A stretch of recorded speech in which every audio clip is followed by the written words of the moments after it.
guru sesepuh bin sepuh, terutama yang kami muliakan Bunda Ustazah Murniati, Ketua Majelis Taklim Al-Muslim.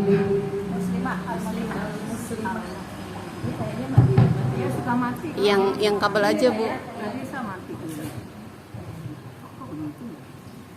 Bunda Ustazah Murniati, Ketua Majelis Taklim Al-Muslimah, Matanallah Bituli Hayatiha, Ketua DKM Masjid Jami Nurul Mukmin, Bapak Ustaz M. Yusuf Sali, yang terhormat Ketua Majelis Taklim Al-Masnuniyah, Ibunda Ustazah Mas'ah. Yang mana? Oh, Bunda Ustazah. Guru tetap Majelis Taklim kita Bunda Ustazah Munayati dan Bunda Ustazah Hajah Suminah, atas nama betul hayati ya. Juga ibu-ibu yang sangat saya cintai, sahabat saya Ustazah Farida, semoga Allah memberikan rahmat dan keberkahan untuk beliau, seluruh jamaah Majelis Maulid Majelis Taklim Al-Muslimah, amin amin ya Allah ya Rabbal alamin. Semoga Allah kumpulkan kita di yaumil qiyamah bersama barisan di belakang barisan baginda Nabi besar Muhammad sallallahu alaihi wasallam. Ibu dirahmati Allah Subhanahu wa taala, puji syukur kehadirat Allah Azza wa Jalla yang alhamdulillah pada pagi hari ini Allah takdirkan kita 50.000 tahun sebelum Allah ciptakan ruh kita, sudah Allah takdirkan kumpulnya kita di majelis yang mulia ini. Dan semoga Allah takdirkan pula kumpul kita kembali di Jannatul Firdausnya. Amin amin ya rabbal alamin. Semoga Allah berikan taufik hidayah, inayah kepada kita semua, kepada keluarga kita, anak cucu dan seluruh keturunan kita, sahabat-sahabat kita yang hadir maupun yang belum bisa hadir di tempat yang mulia ini. Semoga Allah Subhanahu wa taala kabulkan menjadi niat dan hajat kita. Amin ya rabbal alamin. Salawat beriring salam pada baginda Rasulullah sallallahu alaihi wasallam. Mudah-mudahan kita semua yang ada di sini diberikan syafaat di yaumil qiyamah. Amin. Amin ya Allah ya rabbal alamin. Ibu yang berbahagia, kata pepatah, tak kenal maka tak sayang. Tak sayang maka tak cinta. Bu, saya Al-Fakir, nama saya Siti Mardiah Said. Said itu nama bapak saya, Bu. Karena di Priok sana nama Mardiah banyak banget. Ya Bu ya, sampai istri ketua MUI Jakarta Utara juga namanya Ustazah Mardiah Fauzia. Jadi saya pakai nama bapak saya sebagai tanda penghormatan kepada beliau, memuliakan nasab beliau. Ibu ya Bapak Said. Alhamdulillah, jadi saya tambahin nama saya Siti Mardiah Said. Saya punya 3 orang anak. Alhamdulillah, anak saya sehat semua berkat doa ibu-ibu semua. Ibu ya, punya mantu dan on the way punya cucu. On the way. Insya Allah cucunya belum launching, Bu, masih diproduksi. Karena baru kemarin nikahnya. Tadi dikabarin, mah kayaknya udah garis 2. Ya, mudah-mudahan cepat. Saya bilang, Ibu ya, gak apa-apa dah. Jadi nenek mudah-mudah gak apa-apa, Ibu ya, biar bisa nimbang cucu. Amin ya rabbal alamin. Alhamdulillah, saya tugas di sekolah dasar negeri, Bu. Saya guru agama di sekolah dasar, juga ngajar di beberapa majelis taklim yang kebetulan jadwalnya nggak bisa bentrok dengan ngajar di sekolah. Mudah-mudahan yang sedikit ini bisa memberikan manfaat. Ya Bu ya, saya tinggal di dekat Islamic Center.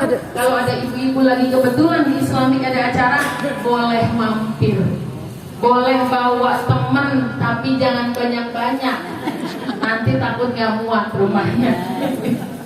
Insya Allah. Ibu dirahmati Allah Subhanahu wa taala. Allah Subhanahu wa taala berfirman di dalam surah Al-Ahzab ayat 21 yang banyak ayatnya dibaca. A'udzubillahi minasyaitonirrajim. Bismillah.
Sejarah jam segini sedang-sedang yang ngantuk kita, Bu. Benar nggak, Bu?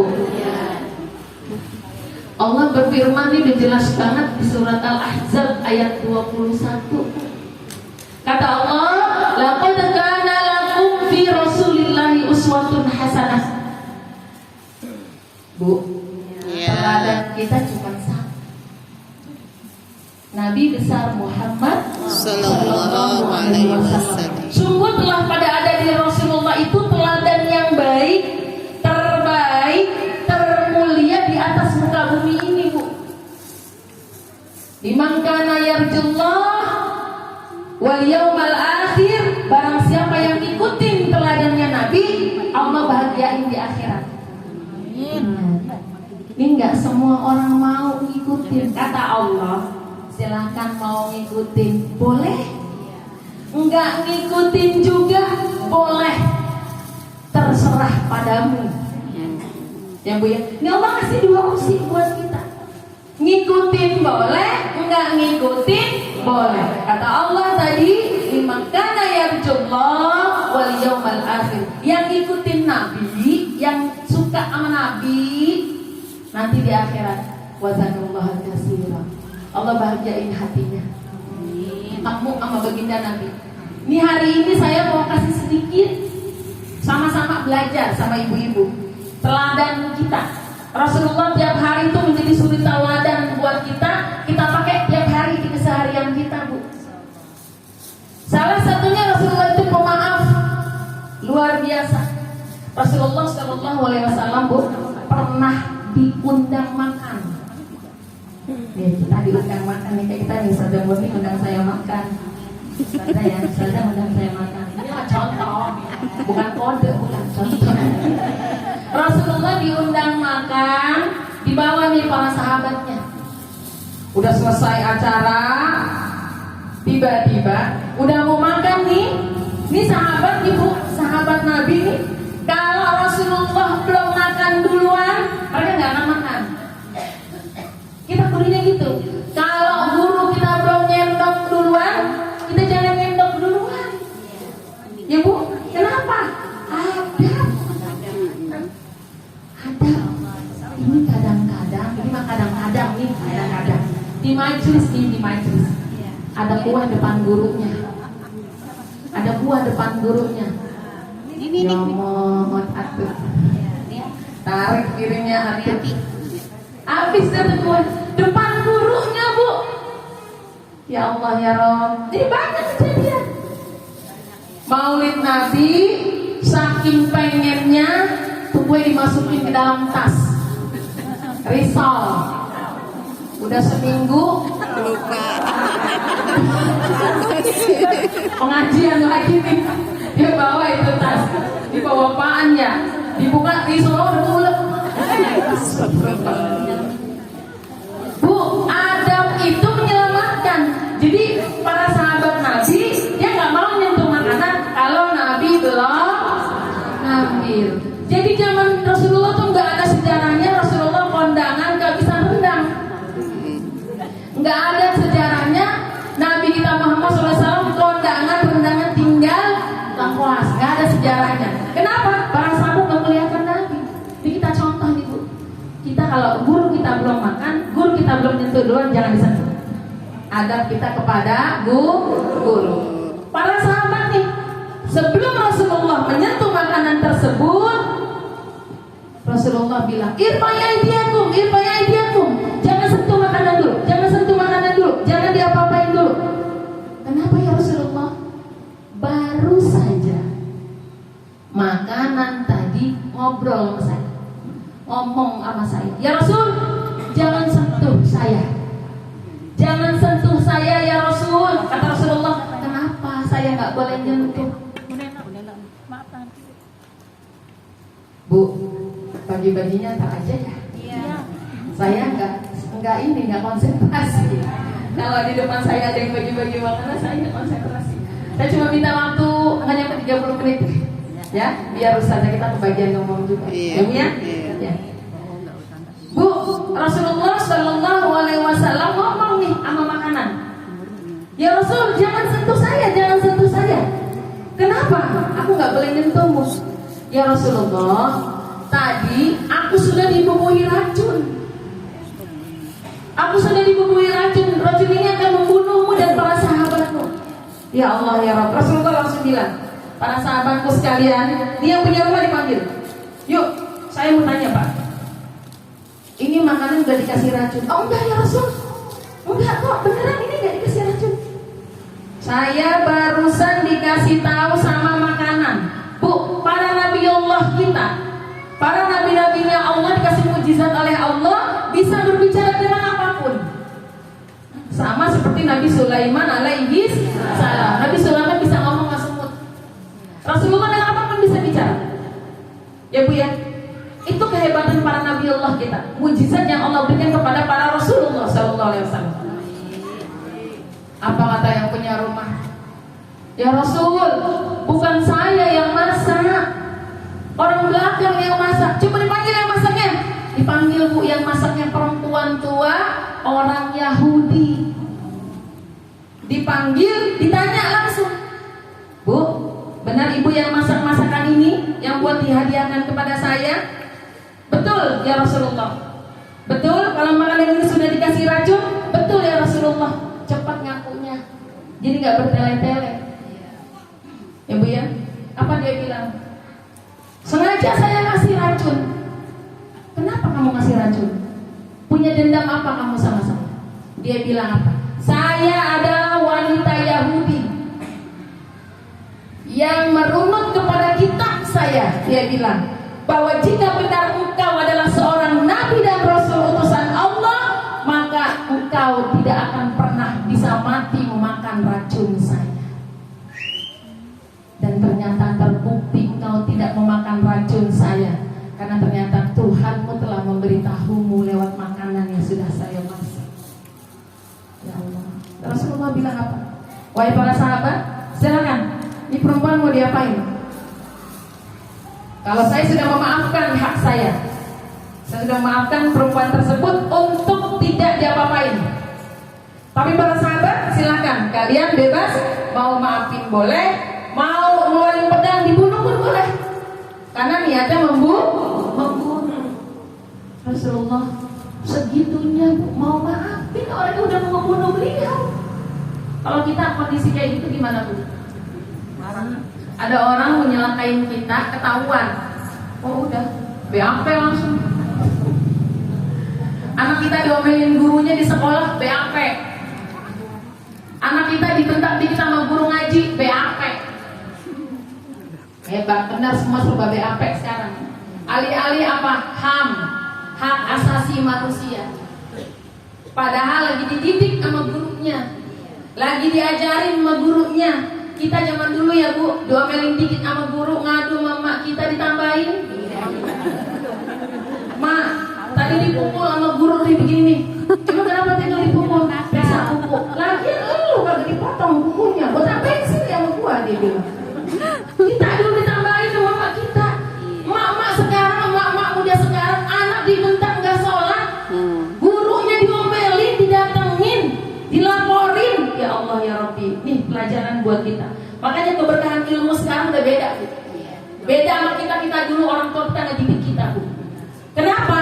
Sombongnya orang tua zaman sekarang ngerasa ada HAM, hak asasi manusia. Nauzubillah min. Kita pegang prinsip itu. Rasulullah memaafkan, akhirnya sahabat bilang, ya Rasulullah, jika engkau saja sudah memaafkan, aku pun akan memaafkan. Kami pun memaafkan. Luar biasa Rasul. Itu mau dibunuh, udah dimaafkan. Kejadian kedua, Rasulullah pernah kehilangan sendal. Ibu pernah gak kehilangan sendal? Pernah.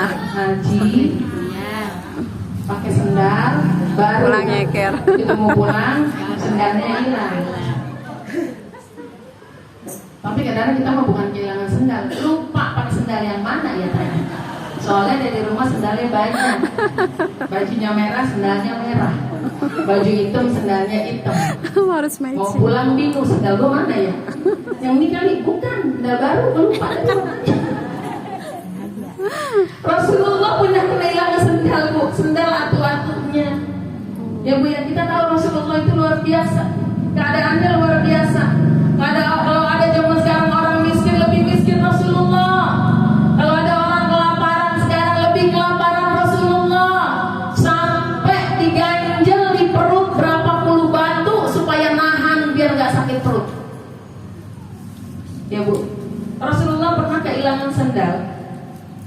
Begitu keluar dari masjid, sendalnya nggak ada. Akhirnya apa? Rasulullah doain. Kata para sahabat, ya Rasulullah, kami harus bagaimana ya Rasulullah? Udah, nggak apa, biarin, nggak apa-apa. Didoain, Bu.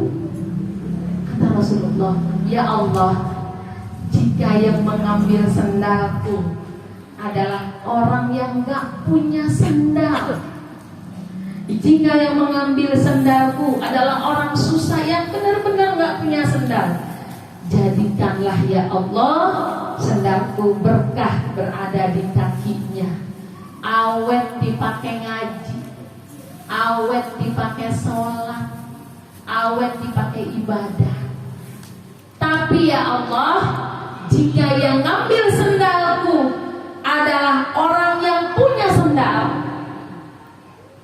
orang kaya punya sendal, cuman dia senang barang orang. Ada begitu, Bu? Ada. Sedikit nih saya cerita.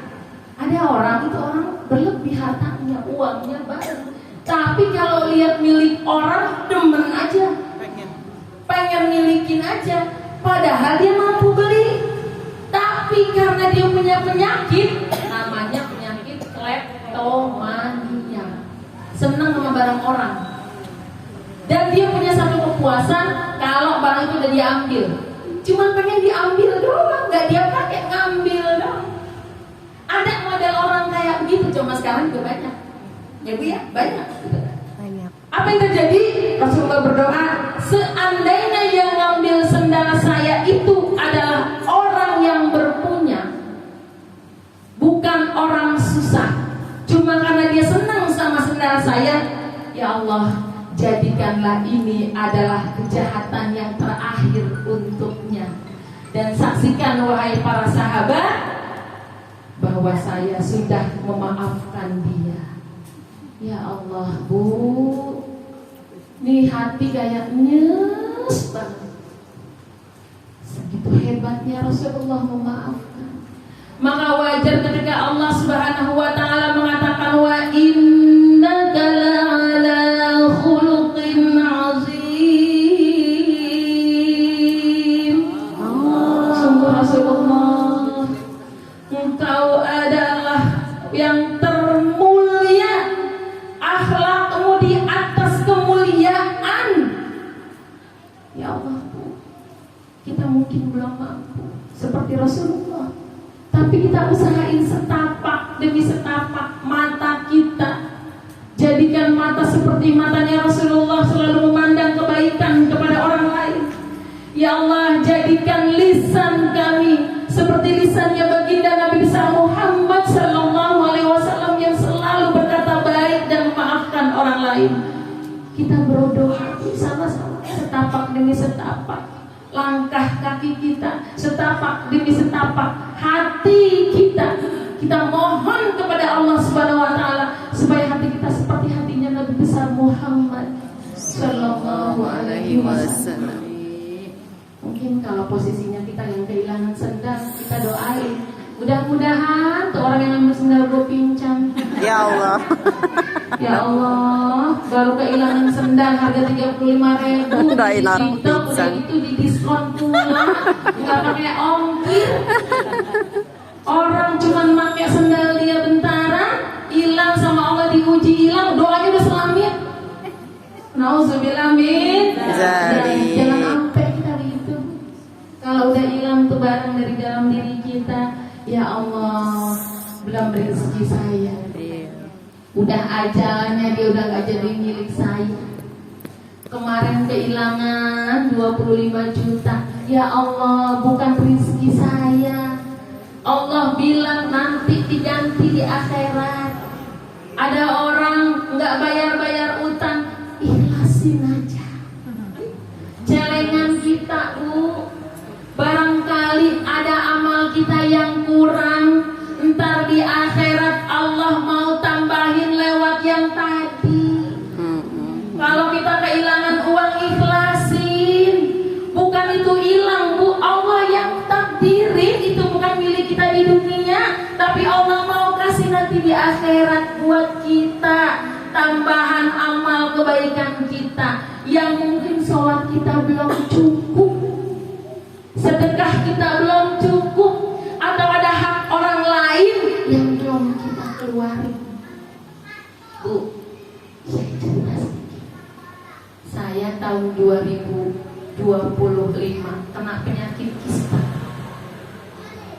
Kebetulan saya 2005 saya kena penyakit kista.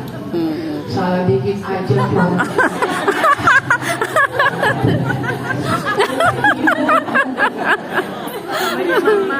Mau bilang 2005 2025. Ini kayaknya saya ketemu sama suami. Tadi suami saya, ayah tahun berapa ya waktu mama operasi? 2025. 2025. Oh iya 2025 sekarang. Ya bunda. 2005 saya kena operasi. Saya mikir, ya Allah saya bisa apa nih? Kok saya tiba-tiba kena kista yang langsung 20 cm. Kistanya 20 cm. Saya hamil kalau 5 bulan. Orang nggak hamil. Ibu ya. Terus saya datang ke guru spiritual saya punya guru spiritual selalu nunjukin saya harus begini, kamu harus begini. Apa dia bilang? Coba deh, kamu ingat-ingat. Pernah ada janji sama orang lain yang janjinya belum kamu tepati? Saya diam. Ada amanah orang lain yang belum kamu sampaikan. Saya mikir aja, apaan ya? Perasaan nggak punya utang, perasaan janji selalu ditepati. Guru saya bilang, kalau itu sudah selesai kamu tunaikan, kamu selamat. Kalau sudah besar, saya bingung nih. Operasi jangan, khawatir ada. Tapi saya punya guru, saya minta petunjuk beliau. Selesai itu nanti kamu sehat lagi. Beliau bilang, saya pulang ke rumah, saya sholat hajat 2 rakaat, saya sholat taubat 2 rakaat. Ya Allah, mohon petunjuk. Ini saya punya utang sama siapa? Saya punya janji sama siapa ya Allah? Tiba-tiba Bu, ini hati di rumah ada tas udah lama gitu. Ya Allah udah niat nih tas mau saya bagi-bagiin.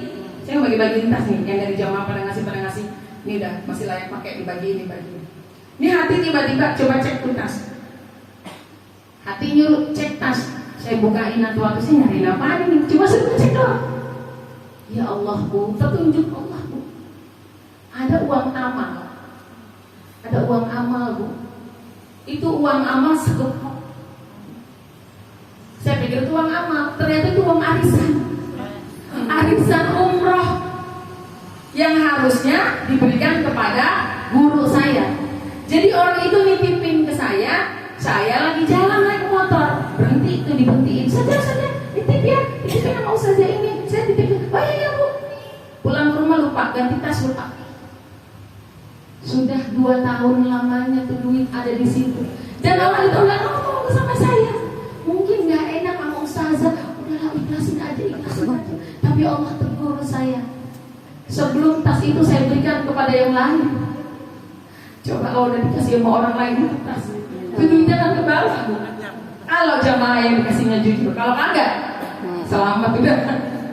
Bener Bu, ya Allah. Saya buka, Allahu Akbar, ini uang titipan majelis taklim umroh ini. Ya Allah, saya nangis sesiku, ya Allah. Terima kasih aku sudah diingatkan ya Allah. Saya bawa waktu amal udah 2 tahun lamanya di tas itu Bu. Saya kasih kepada ustazah yang dituju. Dia senyum-senyum. Ini udah lama ya Bu. Ya Allah Bunda, kenapa saya nggak diingetin? Itu jamaah nggak boleh, udah biarin usah diingetin buat ustazah Mardiah aja. Enggak Bunda, enggak. Ini amanah yang harus saya berikan. Saya lupa, demi Allah saya lupa. Ya Allah, jadi hati-hati. Ternyata salah satu penyakit yang ada di tubuh kita karena kita punya sesuatu yang belum kita tunaikan. Itu salah satu. Kembali kepada Rasulullah SAW. Bu, wa innaka la'ala khuluqin azim. Rasulullah itu punya akhlak yang mulia, di atas kemuliaan. Fatimah Zahra suatu saat beliau pernah mendengar Rasulullah lagi duduk nih sama sahabatnya, ada Muawiyah, ya Bu ya. Ada Abu Bakar As-Siddiq, ada Utsman bin Affan. Ini Rasulullah mangku nih. Mangku cucunya 2 orang, Ibu. Hasan sama Husain. Rasulullah nyium Hasan, dicium bibir Hasan. Dan Rasulullah mencium Sayyidina Husain, dicium lehernya.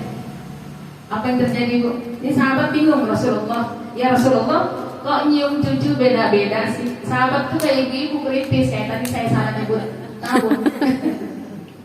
Sahabatnya kritis. Ya Rasulullah, kok nyium cucu beda-beda sih? Nih sahabat nih kritis banget. Kata Rasulullah, ketahuilah wahai sahabatku, 2 cucuku ini akan mati dalam keadaan terbunuh. Sayyidina Hasan akan mati diracun, Sayyidina Husain akan mati lehernya dalam keadaan dipenggal di padang Karbala. Fatimah dengar, Bu.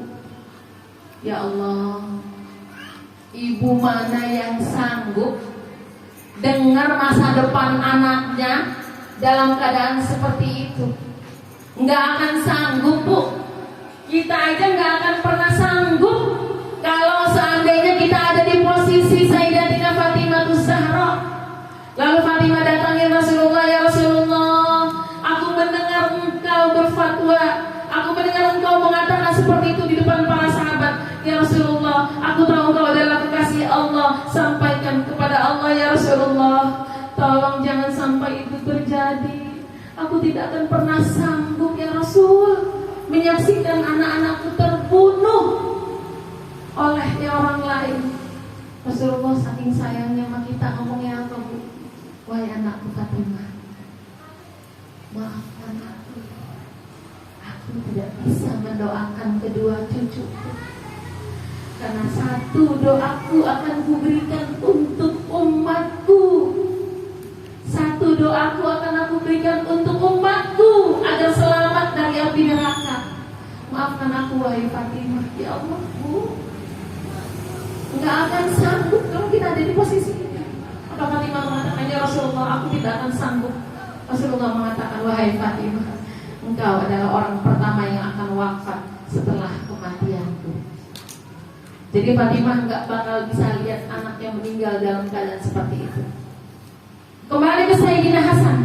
Sayyidina Hasan ini Bu, akhlaknya luar biasa, hebat pengetahuannya, hebat ilmunya, dan mewarisi kesolehan Rasulullah Sallallahu Alaihi Wasallam.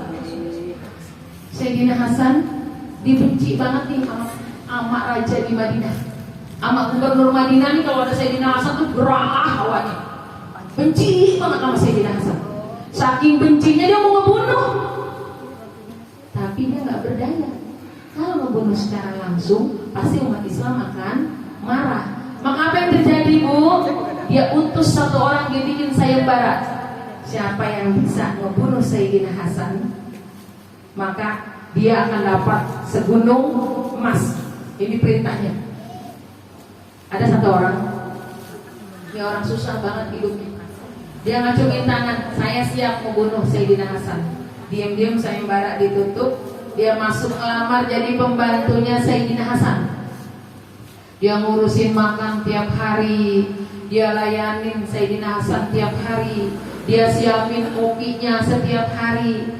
Tapi ini orang Bu, semakin hari jadi pelayannya Sayyidina Hasan, semakin gak nemuin celahnya sedikit pun. Saking mulianya Sayyidina Hasan, gak pernah marahin pembantu, gak pernah ngomelin pembantu, gak pernah berantem sama bini, gak pernah nyakitin bini. Lama-lama nih orang jatuh cinta sama Sayyidina Hasan. Udah setahun lamanya, nih gubernur Madinah lagi janji ceritanya nih. Kapan kamu bunuh itu Sayyidina Hasan? Dia bilang, gubernur, saya angkat tangan, saya nyerah. Saya nggak berani membunuh Sayyidina Hasan karena beliau ternyata bukan orang yang tepat untuk kita bunuh. Akhirnya diancam tuh orang, kalau kamu nggak bunuh Sayyidina Hasan, uang kamu habis. Kayak sekarang nih banyak orang-orang tersandra politik. Kalau lu nggak mundur, keluarga habis. Kalau mau ngaku keluarga habis. Apa yang terjadi Bu?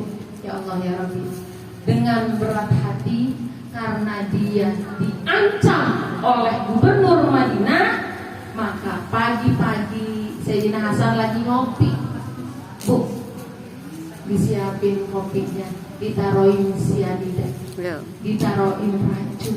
Ya Allah ya Rabbi, seketika Sayyidina Hasan meminum racun, langsung koma 3 hari.